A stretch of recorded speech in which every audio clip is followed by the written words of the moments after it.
The world changed on August 15th, 1971. So when I look at the world and say, why is it screwed up? Why is there such a gap between the rich and the poor? Why is real estate in a bubble? You can trace much of it back to 50 years ago, August 15th, 1971. We must protect the position of the American dollar as a pillar of monetary stability around the world. January of 1972, I was on an aircraft carrier in the South China Sea when because I missed the announcement that what Nixon did in August 15th. And it changed my life because I'm on this aircraft carrier as a Marine pilot, and I get this letter from Rich Dad via snail mail saying that, hey, Nixon took the dollar off the gold standard. Well, it took me 6 months to get that letter. Past 7 years, there's been an average of one international monetary crisis every year. Now, who gains from these crises? Not the working man, not the investor, not the real producers of wealth. The gainers are the international money speculators. Because they thrive on crises, they help to create them. I didn't know what it meant. Back in 1971, for those who may not know it, it was illegal for Americans to own gold because in 1933, FDR took the dollar off the gold standard. He also caused Social Security. FDR really screwed this economy up way back then. So I couldn't own gold. We didn't know what gold was. And that really changed my life. So when I look at what is going on in the economy today, I mean, let me ask this question. How in the world can the CEO of a company borrow money just to jack the price of their stocks?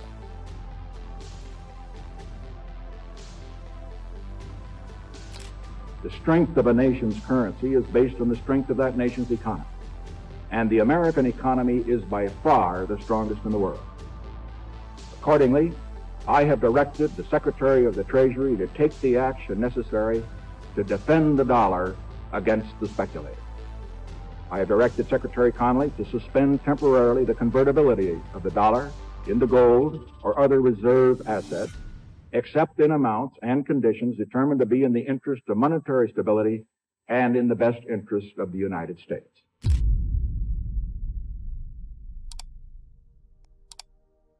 They flooded the economy with money. They printed all this money and sent it out to everybody. So what happened? We increased demand while we were decreasing supply.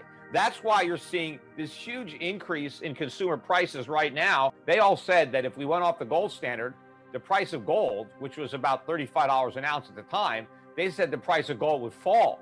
They thought the dollar was supporting gold instead of the other way around. So they were talking about how great the economy was going to be if we can only remove the shackles of the gold standard.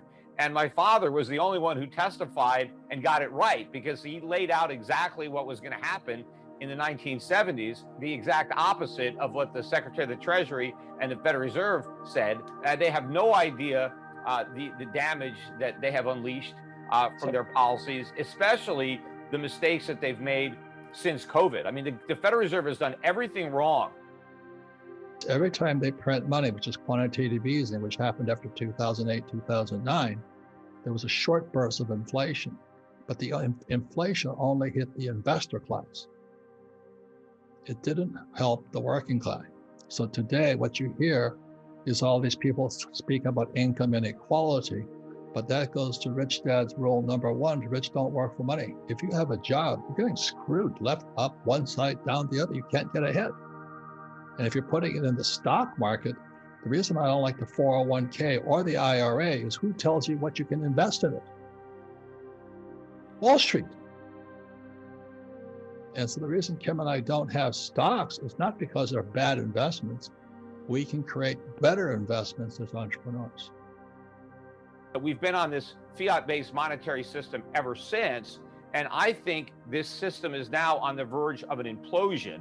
And I think we're going to see this, relatively soon, where the dollar now collapses and the world returns to the gold standard just without the dollar. Because when the world was on a dollar standard after Bretton Woods, it was because the dollar was not only backed by gold, but redeemable on demand into gold.